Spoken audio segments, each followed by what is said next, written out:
Good morning to all my dear students. आज की हिंदी की कक्षा में आपका स्वागत है।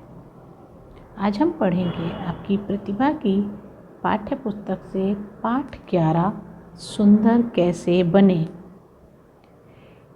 यह एक शिक्षाप्रद कहानी है। शिक्षाप्रद अर्थात कहानी को पढ़कर सीख लेने वाली। तो चलिए पहले हम कहानी को पढ़ेंगे। करण स्कूल जाने के लिए तैयार हो रहा है और मेज पर रखा नाश्ता उसका इंतज़ार कर रहा है। करण जूते पहनकर नाश्ता करने के लिए बैठ गया। जैसे ही करण ने सैंडविच की तरफ हाथ बढ़ाया, वैसे ही सैंडविच से आवाज़ आई, छी छी। जूते पहनने के बाद हाथ भी नहीं धोए। अर्थात करण जब स्कूल जाने के लिए तैयार हो रहा था तो यूनिफॉर्म के साथ साथ उसने जूते पहने और जूते पहनने के बाद सीधा सैंडविच खाने के लिए हाथ बढ़ाया। तो सैंडविच ने खुद ही बोला कि छी छी, मतलब कुछ गंदा होता है तो हम गंदे के लिए एक्सप्रेशन या ऐसा भाव प्रकट करते हैं कि छी। जूते पहनने के बाद हाथ भी नहीं धोए। तो करण ने क्या कहा, इसमें छी छी की क्या बात है, हाथ नहीं धोए तो क्या हुआ। करण बोला। तो करण ने भी वैसा ही जवाब दिया कि इसमें छी छी की क्या बात है, जैसा साधारणतः आप लोग भी घर पर करते हैं, सभी बच्चे करते हैं जब वो छोटे होते हैं, क्योंकि उन्हें याद नहीं रहता है। क्या तुम्हें मालूम नहीं, बिना हाथ धोए खाने से कीटाणु भोजन के साथ हमारे पेट में चले जाते हैं, जिससे हम बीमार पड़ जाते हैं। यह सुनते ही करण डर गया। नहीं नहीं, मैं बीमार नहीं होना चाहता। करण ने ऐसा कहा कि वह गंदे हाथों से खाकर और कीटाणु उसके पेट में पहुंचकर उसको बीमार करें तो वह बीमार नहीं होना चाहता है। और वह तुरंत हाथ धोकर आ गया। अब मेरे प्यारे विद्यार्थियों, अब आप लोग ये कहेंगे कि सैंडविच कैसे बोल सकता है, सैंडविच तो कभी नहीं बोलता है।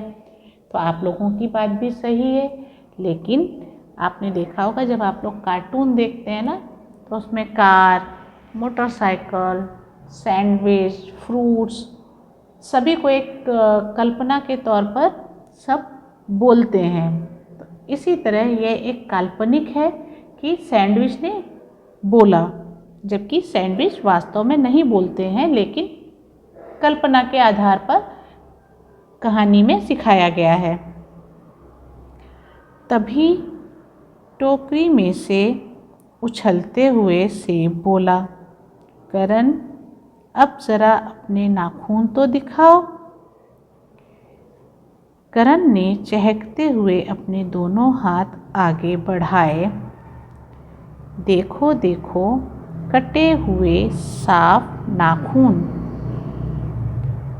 देखकर सेब से आवाज़ आई, अरे वाह, तुम्हारे नाखून तो एकदम साफ सुथरे हैं। हाँ, माँ कहती हैं बढ़े हुए नाखूनों में गंदगी भर जाती है, जो भोजन के साथ हमारे पेट में जाती है और हम बीमार हो जाते हैं। इसलिए नाखून बढ़ जाने पर मैं तुरंत कटवा लेता हूँ। तो सैंडविच खाने के बाद जब हाथ धोकर टेबल पे सेब को उठा रहा था कौन? करण। तब सेब ने भी उससे पूछा कि अपने हाथ दिखाओ, यानी वो हाथ में क्या देखना चाहता था कि नाखून कटे हैं या नहीं। तो करण ने उसे अपने हाथ दिखाए और देखा कि नाखून कटे हुए थे, क्योंकि उसको मालूम था कि नाखूनों के साथ कीटाणु हमारे मुंह के रास्ते से पेट में जाएंगे, जो हमें बीमार कर देंगे। तभी रसोई से माँ की आवाज़ आई, करण जल्दी नाश्ता करो, स्कूल की बस आती ही होगी। अच्छा दोस्तों, कल मिलेंगे, अब मेरे स्कूल जाने का समय हो गया है, बाय करते हुए करण बोला। तो करण ने किसको बाय बोला? एप्पल और सैंडविच, वो सब उसके दोस्त थे। तो इस कहानी से हमें क्या सीख मिली? हम सभी को शरीर की सफाई रखनी चाहिए। जी हाँ, समय समय पर बाल कटवाते रहना चाहिए, नाखून काटते रहना चाहिए, रोज़ सुबह नहाना चाहिए, ब्रश करना चाहिए। तो हमारे शरीर को हमें अच्छी तरह से साफ़ रखना चाहिए। अगर हमारा शरीर साफ़ होगा तो हम बीमार नहीं पड़ेंगे। उसके बाद है ये आपके शब्दार्थ, शब्द अर्थ, अर्थात शब्दों के अर्थ। जैसे पहला शब्द है कीटाणु, तो उसका अर्थ होता है रोगाणु, अर्थात बीमारी। रोगाणु मतलब रोगाणु, देखो रोग प्लस अणु, यानी बीमारी फैलाने वाले अणु। बीमार जिसका अर्थ होता है रोगी, गंदगी अर्थात मैलापन, चहकते हुए अर्थात खुश होते हुए। तो मेरे प्यारे विद्यार्थियों, अभी हमने इस पाठ को पढ़ा। अब हम इसी पाठ का अभ्यास करेंगे।